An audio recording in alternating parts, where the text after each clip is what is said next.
Più di 40 famiglie e piccole imprese nulesi hanno partecipato alla manifestazione Idda e Manos Bonas, il paese dalle mani buone, in cui i visitatori si sono imbattuti nella ricchezza produttiva del piccolo centro, noto soprattutto per i suoi tappeti. Adesso sto facendo lo spordigastro, un sistema proprio come li tessevano all'antichità. Questa tecnica si chiama tessitura stuoia. Una maniera per distinguere i tappeti antichi da quelli moderni è il gradino, una cosa da addetti ai lavori. Ecco, i gradini sono questi, mentre nei tappeti antichi non c'era nessun gradino perché il lavoro si cominciava e si terminava proprio sul momento.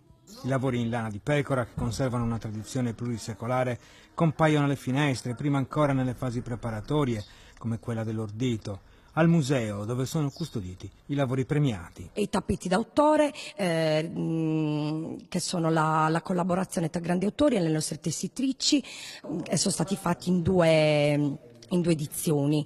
E ancora la ricostruzione degli abiti dei giudici sardi come Gonario, Dell'Asia, Mariano IV e Leonora d'Arborea. Qua abbiamo le costruzioni i più fedeli possibili a quelle che erano le immagini che abbiamo trovato nei libri di storia che si riferivano a questi personaggi dell'epoca giudicale. Ovunque identità e tradizione, dai dolci tipici come i papassini neri alla cozzula, un pane fatto di patate, farina, lievito, strutto e olio extravergine d'oliva.